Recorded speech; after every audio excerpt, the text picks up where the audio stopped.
어릴 때부터 궁금한 게 있었는데 왜 젓가락은 시옷 받침이잖아.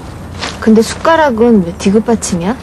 그러니까 수에 디귿 받침한 글자가 하나라도 더 있으면 말을 안 하겠는데 숟가락에는 디귿이 붙는데 젓가락에는 왜 시옷이 붙을까? 오늘 국어 맞춤법 교실에서 사이시옷에 대한 강의를 듣고 그 명쾌한 답을 알아보자.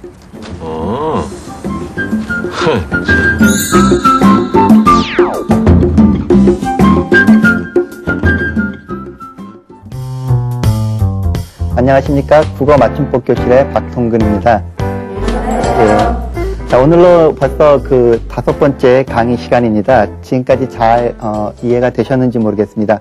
혹 이해가 안 되는 부분이 있다면은요, 그 EBS의 국어 맞춤법 교실 홈페이지가 따로 있으니까 거기 자유 게시판에 들어오셔서 질문을 남겨주시면 제가 보충해서 더 필요한 부분을 설명해 드리도록 하겠습니다. 예, 방금 전에 자료 화면을 보셨는데요. 혹시 그런 의문을 선생님들은 혹시 가져본 적이 있으신지 모르겠습니다. 왜 숟가락은 받침이 시옷인데, 디귿인데, 젓가락은 받침이 시옷일까? 둘 다 뭐 그가락인 것 같은데, 예. 하나는 디귿으로 적고, 하나는 시옷으로 적습니다. 그렇죠? 자, 왜 그럴까? 혹시 그런 궁금증 가져보신 적 있어요? 혹시, 내용, 이유, 왜 숟가락은 디귿이고 젓가락은 시옷일까? 혹시 이유에 대해서 알고 계신 선생님 계십니까? 혹은 여러분 학생이 그런 질문을 한다면 어떻게 대답을 해주실 건지, 예, 오늘은 바로 그 문제에 대해서 얘기를 해보도록 하겠습니다.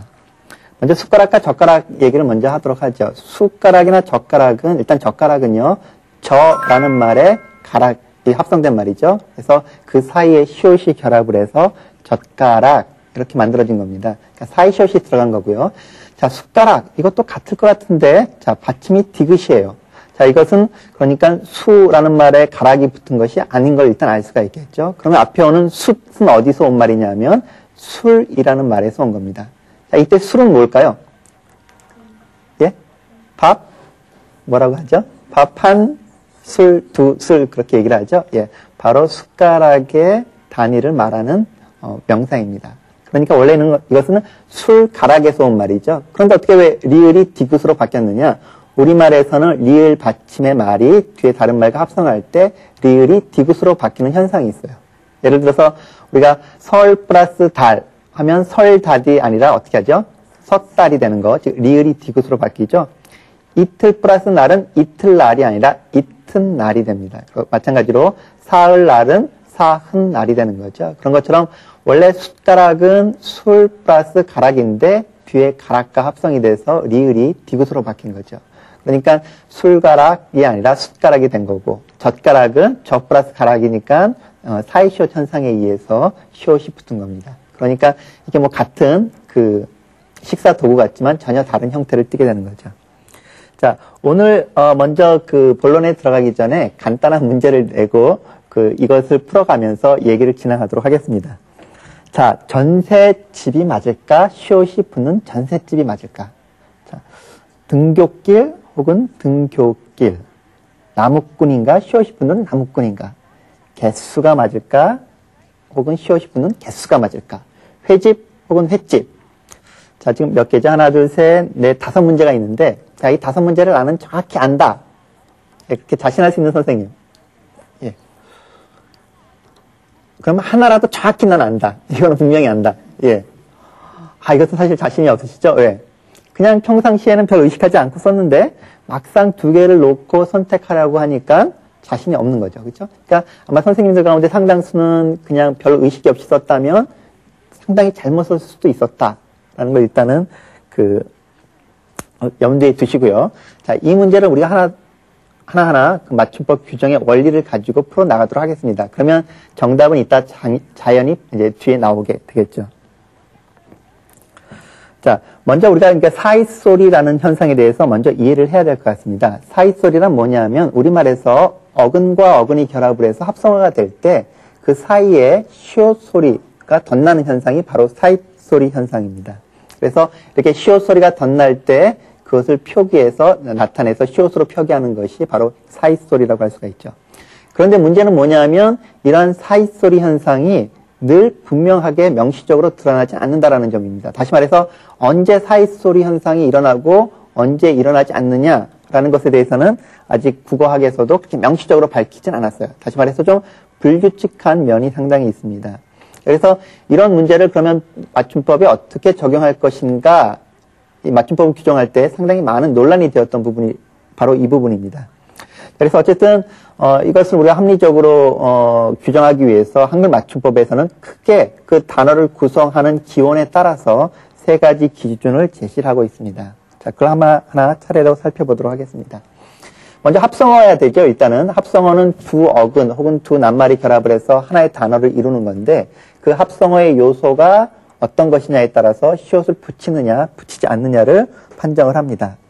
자, 첫 번째, 합성어가 순 우리말로만 이루어진 경우가 있어요. 예를 들어서 나뭇가지라는 말은 나무라는 순 우리말의 고유어라고도 하고 우리가 요즘은 토박이 말이라는 말도 많이 쓰는데 나무라는 말의 순 우리말인 가지가 결합을 해서 나뭇가지라는 말이 합성어가 생겨나죠. 자, 이때 나무도 순 우리말이고 가지도 순 우리말이에요. 이럴 때는 시옷을 넣도록 했습니다. 자, 내가, 바닷가 마찬가지죠. 내나 바다 혹은 가도 다 순 우리말이에요. 그러니까 이런 경우에는 넷가라고 시옷 발음을 한다면 표기상으로도 시옷을 반영하도록 하였습니다. 백길, 우리가 백일 그렇게 발음 안 하죠? 백길 그렇게 발음을 합니다. 자, 백길하고 발음을 하니까 그리고 배도 순우리말이고 길도 순우리말이니까 이때는 시옷을 넣기로 했어요. 뭐 조갯살이나 뭐 선짓국도 마찬가지입니다. 자, 다음 경우 어떤 경우가 있을 수 있죠? 순우리말에 한자어가 결합을 해서 합성어가 되는 경우입니다. 자, 이 경우에도 마찬가지로 우리가 사이시옷을 넣어서 표기하기로 했습니다.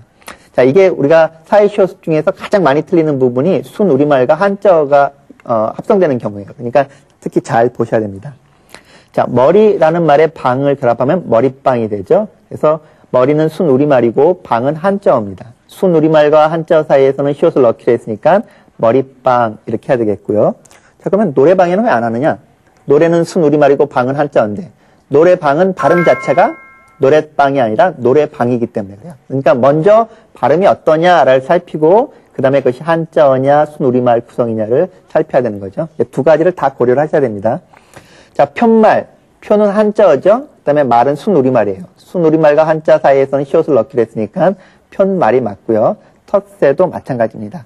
자, 여기까지는 크게 틀리지 않는데 자, 그 다음 아까도 나왔던 문제 중에 하나인데 전셋집 이걸 쓰라 하면 영락없이 어떻게 쓰느냐면 전셋집 그렇게 써요. 물론 발음은 전셋집 하면서도 쓰라고 하면 뭐 쓰라고 하지 않더라도 전셋집과 전셋집 중에 뭐가 맞느냐라고 문제를 내면 뭐 90% 혹은 95% 이상 영락없이 전셋집으로 합니다. 하지만 뭐라 그랬죠? 순우리말과 한자어 사이에서는 시옷을 넣는다 그랬으니까 전셋집으로 해야 되는 거죠. 자, 그 규정만 알고 있으면 우리가 뭐 사전 같은 거 보지 않아도 됩니다. 자, 등굣길. 일단 등굣길 시옷 발음을 하고요. 그 다음에 등교는 한자어고 길은 순우리말이니까 어떻게 해야 되죠? 시옷을 넣으면 돼요. 그래서 등굣길. 자, 써놓고 나니까 좀 어색하죠? 어색해도 이게 맞습니다. 그렇죠? 자, 등굣길이 맞으면 응용 문제. 하굣길은 어떨까요? 마찬가지로 하교는 한자죠? 길은 순우리말이고. 예, 그러면 마찬가지로 하굣길이 되죠. 써놓고 나면 좀 어색해요.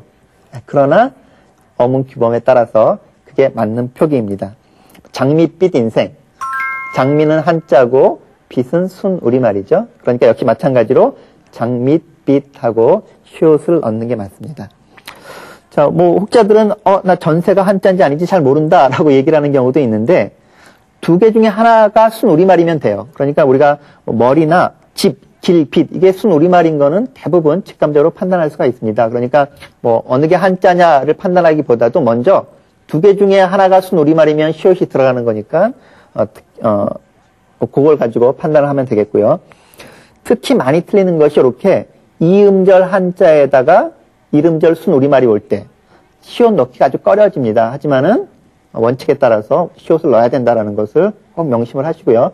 몇 번 연습을 하셔야 돼요. 연습 안 하면은 또 그냥 습관적으로 전셋집 이렇게 쓰기 딱 좋으니까 꼭 명심을 해두시고요.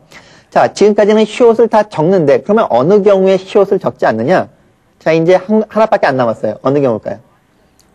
순우리말과 순우리말, 순우리말과 한자, 이제 하나 남았죠, 조합은? 예, 한자로만 이루어진 말은 시옷을 넣지 않습니다. 자, 우리가 대가를 바라다. 영락 없이 쓰라 그러면 시옷을 붙여서 대가로 써요. 물론 발음은, 표준 발음은 대가가 맞습니다. 하지만은 대가는 어때요? 대나 가나 다 한자어예요. 그러니까 여기에 시옷 같은 걸 쓰는 것이 어떻게 보면 더 군더더기가 될 수가 있죠. 원래 대라는 한자와 가라는 한자 본음만 딱 써주고 시옷을 써주지 않는 것이 더 좋을 겁니다. 그렇죠? 우리가 초점을 맞추다 이렇게 얘기를 하죠. 초점. 그러니까 표기를 할 때도 그냥 시옷을 넣어서 표기하는 경우가 있지만은 초점은 다 한자어니까 어떻게 해요? 예. 초점. 발음을 어떻게 하지만 쓸 때는 그냥 초점 그렇게 하는 거죠.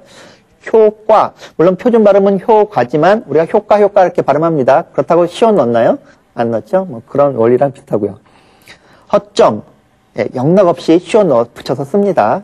특히 이제 초등학교 학생들한테 특히 더 주의해야 될 것인데 초등학교 학생들은 늘 소리 나는 대로 쓰려고 하는 경향이 많아요. 그렇죠?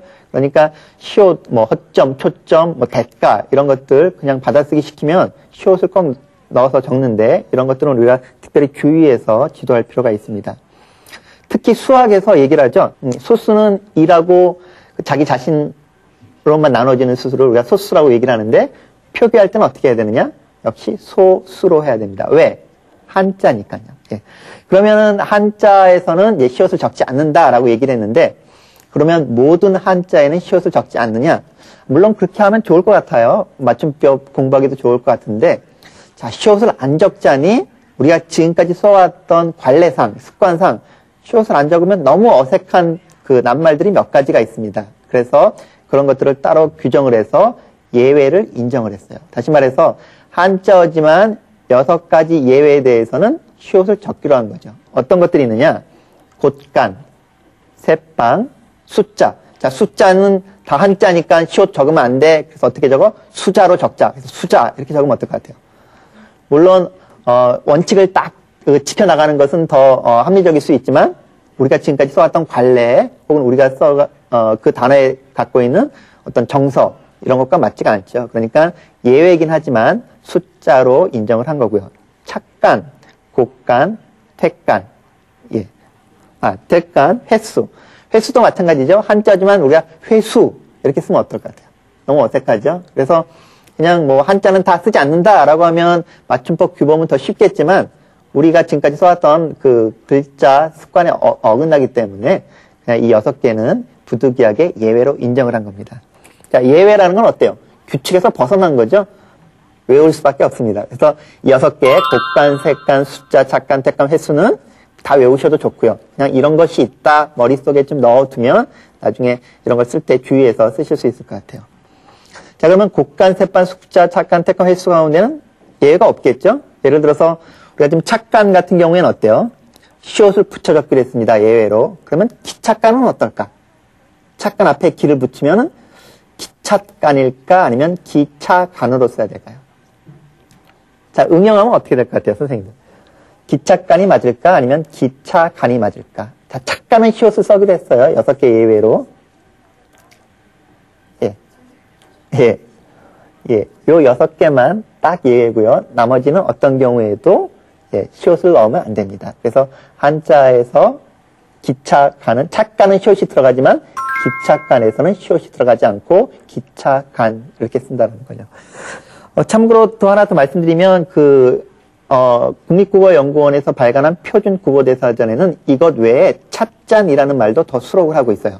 근데 찻잔의 차도 한자어고 잔도 한자어라고 볼 수가 있는데 요거는 좀 우리가 좀 보류해야 될 것이 왜냐하면 차는 한자로 보는 사람도 있고요. 어원을 그냥 순 우리말로 보는 사람도 있습니다. 그래서 어쨌든 표준국어대사전은 찻잔을 다 한자어로 처리하면서도 시옷을 넣는 거로 일단 처리하였다라는 거 그거는 이제 참고로 알아두시면 될 것 같습니다. 자, 지금 이렇게 상당히 복잡하게 얘기한 것 같지만 아주 간단해요. 뭐냐? 한자어 사이에서만 시옷을 안 넣는다. 나머지는 시옷을 넣고 다만 한자어 6개의 예외가 있다라고 기억을 해주시면 될 것 같습니다. 자, 요거로 딱 끝났으면 좋겠는데 몇 가지 또 우리가 고려해야 될 것이 있는 것 같아요. 자, 나무꾼이 맞느냐? 나무꾼 시옷을 넣는 게 맞느냐? 비슷한 말로 지게꾼이 맞느냐? 혹은 시옷이 안 들어가는 직의 꾼이 맞느냐. 자, 지금까지 우리가 배웠던 원칙을 한번 적용해 보도록 하겠습니다. 나무는 어때요? 순우리말이죠? 자, 꾼. 역시 순우리말 접사입니다. 그쵸? 자, 그러면 나무꾼 할 때 시옷을 넣어야 되겠습니까? 말아야 되겠습니까? 순우리말과 순우리말인데요. 자, 원칙대로 하면 넣어야 되겠죠? 예, 두 개 중에 하나가 순우리말이면 시옷을 넣는다고 했으니까. 자, 그러나 이 경우에는 시옷을 넣지 않고요. 나무꾼이 맞습니다. 왜 시옷을 넣지 않느냐면요. 시옷이라는 것 자체가 무슨 의미를 갖느냐면 뒤에 오는 소리가 된 소리로 발음된다는 것을 표시해요. 그렇죠? 나뭇가지, 그렇죠? 나무와 가지 사이에 시옷을 넣어서 뒤가 까지로 발음된다는 것을 표시하는 거거든요. 그런데 나무꾼은 이미 뒤가 뭐예요? 쌍기역으로 된 소리죠. 그러니까 구태여 시옷을 넣을 필요가 없는 거예요. 그렇죠? 그래서 나무꾼은 둘 다 순우리말이지만 이렇게 뒤에 오는 말이 쌍기역, 쌍디귿, 쌍비읍, 쌍시옷과 같은 된 소리 표기일 때는 어떠한 경우에도 시옷을 표기하지 않습니다. 그래서 나무꾼이 맞고요. 지게꾼이 맞는 거죠. 위쪽, 우리가 위쪽 이렇게 얘기를 하죠. 위쪽, 아래쪽 이렇게 얘기를 하는데 쪽이 어때요? 쌍지읒이죠. 그러니까 일단은 위쪽 시옷을 안 넣고요. 아래쪽 할 때도 그냥 아래쪽 하면 되겠죠. 쌍기역, 쌍디귿과 같은 된 소리 외에 크트, 푸츠와 같은 거센 소리가 올 때도 역시 시옷을 넣지 않습니다. 위층이냐 위층이냐. 예, 위는 일단 순우리말이니까 두 개 중에 하나가 순우리말이면 일단 시옷이 들어갈 조건은 되는 거죠. 자, 그런데 뒤에 오는 층이 치읓이에요. 자, 거센 소리죠. 그러니까 꾼과 마찬가지로 시옷을 넣지 않고 위층이라고 쓰면 됩니다. 자, 여기까지만 하면 이제 그 사이시옷에 대한 모든 규정에 대해서 말씀을 드린 거예요. 자, 그럼 다시 한번 정리를 하겠습니다. 순우리말과 순우리말 사이에서는 시옷을 넣고요. 순우리말과 한자, 뭐 순서는 상관없습니다. 한자어에 순우리말이 와도 마찬가지예요. 시옷을 받쳐 적고요. 한자와 한자에서만 시옷을 쓰지 않습니다만 다만 6개의 예외가 있었고요. 그리고 마지막으로 어떠한 경우더라도 뒤에 된 소리나 거센 소리가 올 때는 시옷을 적지 않는다. 자, 요것만 기억해 두고 계시면 어때요? 우리가 처음에 나왔던 문제들 아마 이제 다 쉽게 풀 수가 있을 겁니다.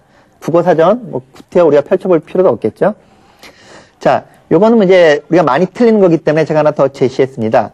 오랫동안, 올해도 순우리말이고 동안도 순우리말이니까 시옷을 넣어야 되겠죠? 오랫동안. 자, 그러면 오랫만일까? 오랫만일까? 자, 니은이 맞을까요? 시옷이 맞을까요? 오랫만 할 때는. 예. 자, 오랫동안에 유추해보면 오랫만이 맞을 것 같기도 하고요. 좀 판단이 잘 안 서시죠? 근데 이 경우에는 오래간만의 준말이거든요. 그러니까 오랫동안에 유추해서 시옷을 적으면 안 되고요. 오래간만의 준말이다라는 것을 주의를 하시면 될 것 같습니다. 자, 이제 한번 문제를 우리가 처음에 했던 문제 다시 제가 가져왔습니다. 이제 뭐 잘 푸실 수 있겠죠? 자, 아랫집이 맞을까? 시옷이 들어가는 아랫집이 맞을까? 자, 어느 게 맞죠? 예, 일단 구성 요소를 확인하면 되겠죠? 아래, 순우리말인가요? 한자인가요? 예, 순우리말이죠? 혹시 잘 판단이 안 서더라도 집은 어때요? 순우리말이죠? 이거 한자가 아니죠? 자, 두 개 중에 하나가 순우리말이면 시옷을 넣어야 됩니까? 말아야 됩니까? 넣어야 되죠? 그러니까 아랫집이에요. 국어사전 볼 것도 없어요. 자, 햇님이 맞습니까? 해님이 맞습니까? 시옷을 넣어야 될까요? 햇님이 반짝반짝 빛납니까? 해님이 반짝반짝 빛납니까? 예, 어차피 판단이 안 서죠? 일단 두 개 다 해도 순우리말이고 님도 순우리말이에요. 그러니까 시옷이 들어갈 조건은 되는 것 같은데 자, 문제는 이거는 표준 발음이 해님이에요. 예.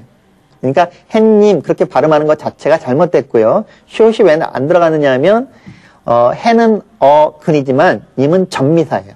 그래서 원래 사이시옷은 어근과 어근에 들어가는 현상이기 때문에 해님 같은 경우에는 발음할 때도 해님이 맞고 쓸 때도 시옷이 들어가지 않은 해님이 맞습니다. 대개 이제 같은 업종끼리는 이렇게 막 모여 있죠. 그래서 횟집 같은 경우에 좀 비싸서 잘 못 먹지만은 이게 그 바닷가 같은 데 가면은 이 횟집이 쭉 그렇게 다닥다닥 붙어서 이게 이렇게 장사를 하는 것을 볼 수 있는데 제가 이 간판들을 쭉 보니까 한 뭐 50개 뭐 이렇게 모여있는 그 바닷가에 가면 어떤 가게는 횟집, 공공횟집 이렇게 써있고 바로 옆 가게는 공공회집 이렇게 써있는 걸 볼 수 있어요. 한번 가면은 한번 관찰해 보시기 바래요. 나는 50개의 횟집이 있다. 그러면 한 반은 횟집 이렇게 써있고 반은 회집 그렇게 써있어요. 물론 다른 걸 파는 것 같진 않아요. 들어가 보면은 똑같은 걸 파는 것 같은데 한 군데는 횟집 또 다른 군데는 회집 써있어요. 더 심한 가게는 이렇게 그 위에 가로 간판에는 뭐 공공횟집 이렇게 써있고 또 입간판에는 공공회집 이렇게 써놓은데도 제가 봤습니다. 두 개 중에 하나 맞으라는 그 뜻인지 잘 모르겠는데 자 그러면 우리가 지금 배운 거 가지고 그대로 적용을 하면 됩니다. 자 횟집이 맞을까요? 회집이 맞을까요? 예, 횟집이 맞겠죠. 왜? 두 개 중에 하나가 순 우리말이니까. 그렇죠? 그러니까 뭐 회집이 맞느냐 횟집이 맞느냐 하나하나 우리가 머릿속에 암기하려면 우리가 그 수만 개 단어를 다 암기를 해야 돼요. 도저히 그럴 수 없죠. 그냥 순 우리말 사이에서는 시옷이 들어간다라는 것만 기억을 해두면 쉽게 처리를 할 수가 있습니다. 수돗물이냐 수돗물이냐 이제 쉽게 판단할 수가 있죠. 이음절 한자에 이름절 순 우리말이 나왔어요. 우리가 가장 틀리기 쉬운 유형입니다. 사이시옷에서. 자, 이제 우리가 판단할 수가 있죠. 수돗물, 시옷이 들어가야 되나요? 들어가면 안 되나요? 예. 수돗물, 수도는 한자고 물은 순 우리말이니까 어때요? 시옷이 들어가야 되겠죠? 두 개 중에 하나가 순 우리말이니까. 자, 우윳빛. 똑같은 원리입니다. 우유는 한자고 빛은 순 우리말이니까 우윳빛. 자, 이런 경우에 가장 많이 틀리니까요. 꼭 주의를 하셔야 되겠고요. 아까 나왔던 하굣길 있죠?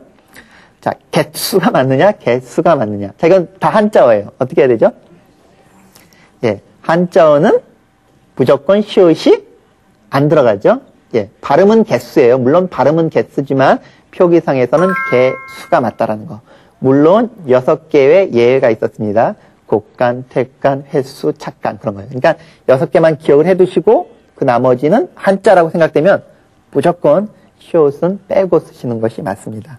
자, 이렇게 되면 우리가 사이시옷 아주 어렵다라고 생각을 하는데 아마 오히려 맞춤법 규정에서 제일 쉬운 것이 저는 이제 사이시옷이 아닌가 아주 명확하거든요. 그래서 이 사이시옷 규범은 꼭 기억을 해두시기 바라고요.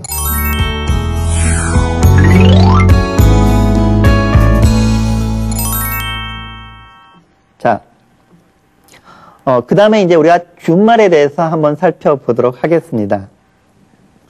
이게 정말 요즘 그 통신상에서 문제가 되는 건데요.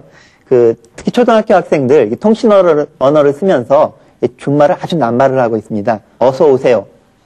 아마 이렇게 쓰는 초등학생 거의 없겠죠? 어서 와요. 거의 통신상의 표준어라고 할 수가 있어요. 예. 안녕하세요. 안녕하세요. 안녕하세요. 이렇게 쓰죠? 메일은 메일로 줄여서 쓰고요. 시험은 시험으로 줄여서 써요. 거의 이렇게 쓴다고 보면 될 겁니다. 자, 이거는 기본적으로 언어의 경제성 때문에 이렇게 쓴다고 할 수가 있는데 자, 이거는 이렇게 줄여서 쓰는 거는 충분히 이해가 가지만 이렇게 무원칙적으로 줄여서 쓰면 우리가 언어의 기본적인 그 기능인 의사소통의 장애 요소가 될 수밖에 없습니다. 자, 그러나 물론 일반 언어에서도 규범 언어에서도 준말이라는 것은 있죠. 그래서 우리는 어디까지 준말을 허용하는지를 한번 살펴보도록 하겠습니다. 자, 나는 너를 좋아해. 이때 줄일 수가 있죠. 너를은 줄여서 널. 나는 너를 좋아해. 나는 역시 줄여서 어떻게 하죠? 난. 이렇게 말할 수가 있어요. 이거는 아주 규칙적인 현상이에요. 그러니까 현행 어문 규범 맞춤법에서는 이렇게 표기하는 것도 허용을 하고 있습니다. 왜? 규칙적이니까요. 난 그것으로 주세요. 뭐 이렇게 얘기를 하는 것보다는 난 그걸로 주세요. 이렇게 얘기하는 것이 더 일반적이죠. 아주 규칙적이고 대부분의 사람들이 그렇게 얘기를 합니다. 그러니까 이런 것들은 그냥 표준어로 맞춤법에 맞는 것으로 인정을 하는 거죠. 준말 중에서 아마 가장 그 많은 질문을 하는 것이 바로 이 부분일 겁니다. 돼. 그렇죠? 되어 할 때 되를 I로 쓰느냐, OI로 쓰느냐 문제인데 자, OI로 쓰는 되는 뭐의 줄임말이죠? 되어의 줄임말이에요. 그러니까 우리가 되를 OI로 쓸 것인지 혹은 그냥 OI로 쓸 것인지 어떻게 판단하느냐? 그냥 예문을 보고 살펴보겠습니다. 일이 잘 돼간다. 이 말은 원래 어디서 줄은 말이죠? 일이 잘 되어간다 에서 온 말이죠. 그러니까 이때는 OI로 쓰는 거죠. 나는 어제 선생님을 배웠다를 줄여서 우리가 어떻게 쓸 수 있느냐면 나는 어제 선생님을 뵀다라고 쓸 수가 있어요. 이 경우에는 마찬가지로 되어를 되로 줄여서 쓰는 것처럼 배웠다를 뵀다, 오아이로 써야 되겠죠. 흔히 되만 많이 질문을 하는데 이 배도 많이 틀려요. 이거는 아예 틀리는지 잘 모르고 쓰시는 것 같아요. 그래서 되어가 되가 되는 것처럼 배어가 배도 되는 관계도 똑같다라고 이해를 하시면 되겠고요. 자, 다음과 같은 경우에는 줄일 수가 없죠. 여름만 되면 피서를 떠나지. 자, 한번 이걸 되어로 한번 바꿀까요? 여름만 되어오면 피서를 떠나지. 안 되죠? 그러니까 이 경우에는 어떻게 써야 돼요? 오이로 쓰시면 되겠고요. 남을 돕는 사람이 되라. 자, 이때는 오이로 썼는데 원래 한번 되나 보죠? 남을 돕는 사람이 되어라. 되어죠? 그러니까 만약 이걸 줄여서 쓴다면 되, 오, 아이로 써야 되는 거죠. 그래서 되어냐 혹은 되냐 혹은 오아이로 쓰느냐 그냥 오이로 쓰느냐는 우리가 되어로 돌이켜서 말이 되느냐 혹은 되지 않느냐로 판단하면 됩니다. 되다의 경우도 똑같고요. 그렇죠? 자, 쓰이어. 자, 이걸 어떻게 우리가 줄여서 얘기할 것인가? 그럼 두 가지 표현이 가능하다라는 것을 이제 아셔야 됩니다. 그래서 쓰이가 줄 수가 있어요. 그래서 시어로 쓸 수도 있고요. 그 다음에 이어가 줄 수도 있어요. 그래서 쓰여로도 쓸 수가 있습니다. 그러니까 이 쓰이어는 두 가지 줄임말이 다 가능하다라는 걸 주의를 하시면 될 것 같아요. 그래서 많은 선생님들이 시어가 맞느냐 쓰여가 맞느냐라고 질문을 하는데 이건 특이하게 두 개 다 축약할 수 있는 것이니까 두 개 다 맞는 표기라는 거. 그래, 뜨이어 쓰다. 물론 이렇게 얘기하는 경우는 없지만 자, 뜨이의가 줄어서 띄어 쓰기 이렇게 해도 맞는 거고요. 그 다음에 이어가 줄여서 뜨여 이렇게 해도 맞는다라는 거. 그러니까 이걸 잘못해서 이 중에 하나만 맞다라고 잘못 아시는 경우가 있는데 이런 경우에는 두 개 다 맞다라고 이해를 하시면 되겠습니다. 네, 이제 오늘 그 준말 가운데 마지막 그 하의 줄임에 대해서 한번 살펴보도록 하겠습니다. 우리말에서 하는 그 단어에서 종종 생략이 되기도 하는데요. 예를 들어서 간편하게는 우리가 줄여서 간편케라고 발음을 합니다. 이때는 하가 완전히 줄은 것이 아니라 하에서 아만 줄은 거죠. 그러니까 간편개의 개가 캐로 발음이 되는 거예요. 그래서 간편케가 되는 거고요. 연구하도록의 경우에도 하가 완전히 줄지 않고 그 중에서 아만 줄어요. 그래서 하의 음가는 그 다음 자음에 그냥 반영이 돼서 연구토록 이렇게 발음이 되죠. 그래서 우리가 하는 간편하게를 줄여서 간편케, 그 다음에 연구하도록을 줄여서 연구토록 이렇게 발음을 합니다.